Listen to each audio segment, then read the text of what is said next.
Assalamualaikum warahmatullahi wabarakatuh. Selamat pagi. Perkenalkan nama saya Sela Damayanti dari MJ202. Pada kesempatan kali ini saya akan membahas mengenai probabilitas pada sesi 12 mata kuliah Statistika Ekonomi dan Bisnis 1.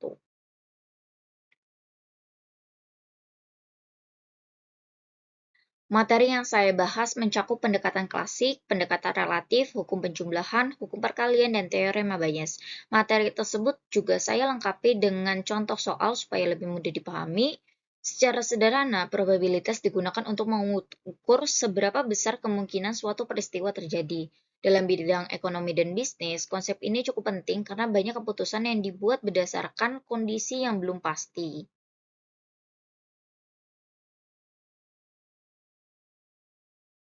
Pertama adalah pendekatan klasik. Pendekatan klasik digunakan ketika setiap kemungkinan memiliki kesempatan yang sama untuk terjadi.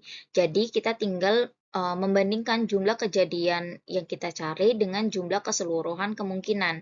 Contohnya, saya menggunakan kasus sebuah perusahaan yang mempunyai 50 karyawan. Dari 50 karyawan tersebut, 8 mendapatkan penghargaan sebagai karyawan dengan kinerja terbaik. Kalau satu karyawan dipilih secara acak, berapa peluang karyawan tersebut merupakan penerima penghargaan? Rumusnya adalah jumlah kejadian yang kita cari dibagi dengan jumlah seluruh kemungkinan. Jadi 8 dibagi 50 hasilnya 0,6 atau 16%.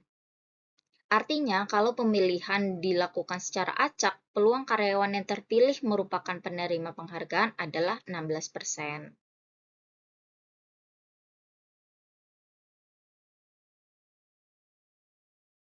Selanjutnya adalah pendekatan relatif. Kalau pendekatan klasik berangkat dari kemungkinan yang dianggap sama, pendekatan relatif menggunakan data kejadian yang benar-benar sudah terjadi. Contohnya, sebuah toko online mencatat 2.000 transaksi selama 1 bulan. Dari 2.000 transaksi tersebut, 300 transaksi menggunakan pembayaran digital. Maka probabilitasnya adalah 300 dibagi 2.000, hasilnya 0,15 atau 15%. Jadi berdasarkan data transaksi tersebut, sekitar 15% transaksi menggunakan pembayaran digital.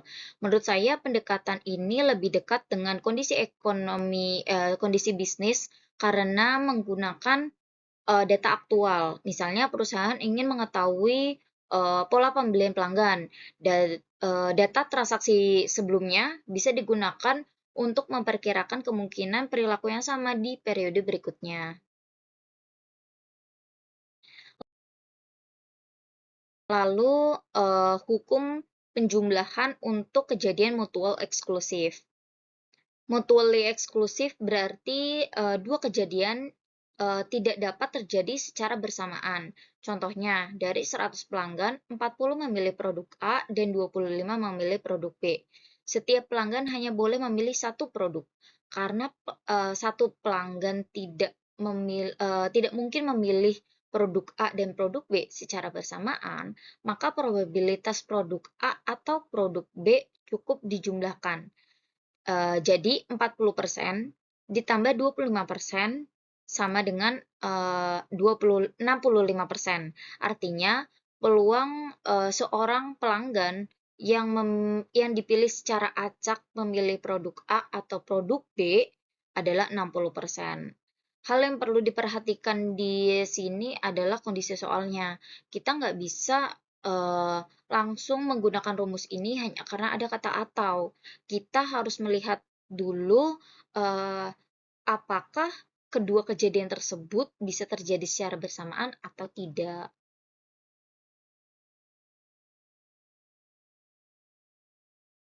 Selanjutnya masih hukum penjumlahan, tetapi sekarang kasusnya itu non-mutually eksklusif, artinya dua kejadian bisa terjadi secara bersamaan.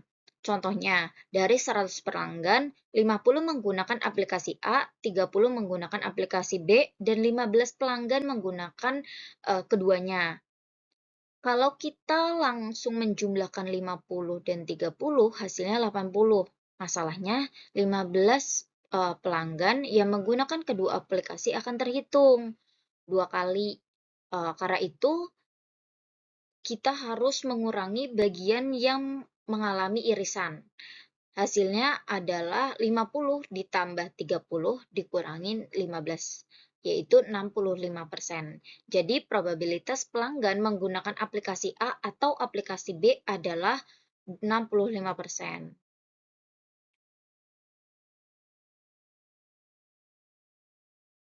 Berikutnya adalah hukum perkalian untuk kejadian independen atau saling bebas. Kejadian independen berarti terjadinya satu kejadian tidak mempengaruhi kejadian lainnya.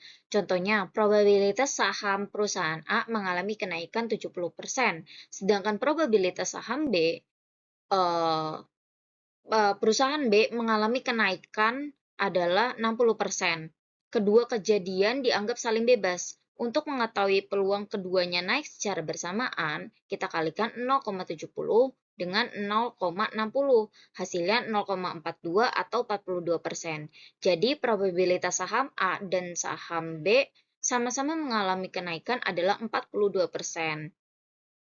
Dalam kasus seperti ini, yang perlu diperhatikan adalah asumsi bahwa kedua kejadian memang independen.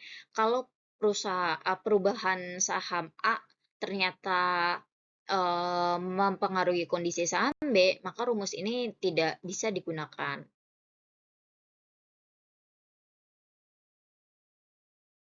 Selanjutnya adalah kejadian dependen atau bersyarat. Berbeda dengan independen, pada kejadian dependen terjadi kejadian pertama mempengaruhi kondisi kejadian berikutnya. Contohnya, dalam sebuah kotak terdapat 5 produk A dan 7 produk B. Kemudian, 2 produk diambil secara berurutan tanpa dikembalikan.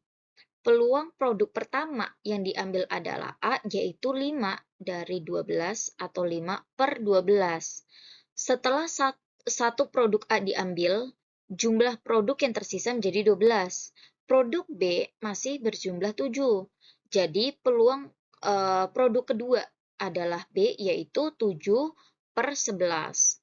Kedua peluang tersebut kemudian dikalikan, hasilnya adalah 26,52%.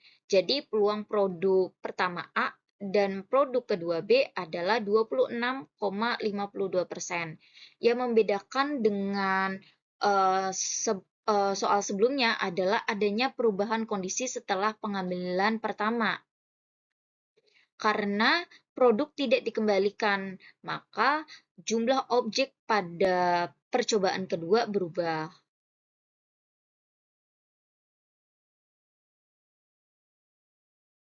Terakhir adalah teorema Bayes. Pada bagian ini sedikit lebih kompleks dibandingkan rumus sebelumnya karena kita mencari probabilitas berdasarkan informasi yang sudah diketahui. Contohnya, sebuah perusahaan mempunyai 2 pemasok bahan baku. Pemasok A menyediakan 60% bahan baku, sedangkan pemasok B menyediakan 40%. Dari pemeriksaan kualitas diketahui bahwa tingkat cacat dari pemasok A adalah 2%, sedangkan dari pemasok B adalah 5%. Pertanyaannya, kalau kita mendapatkan satu bahan baku yang sudah diketahui cacat, berapa kemungkinan bahan baku tersebut berasal dari pemasok B? Dari sini kita tidak hanya melihat pemasok mana yang jumlahnya lebih besar, kita juga harus memperhitungkan tingkat cacat dari masing-masing pemasok.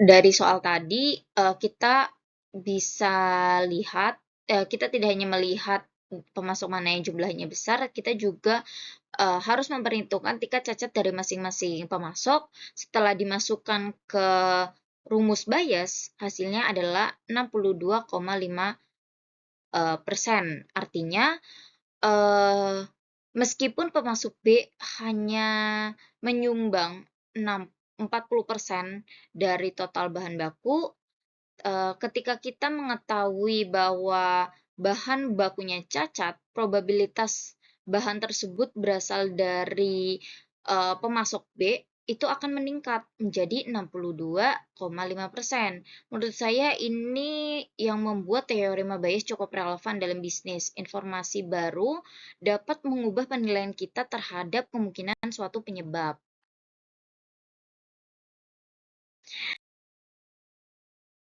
Sekian presentasi dari saya. Assalamualaikum warahmatullahi wabarakatuh.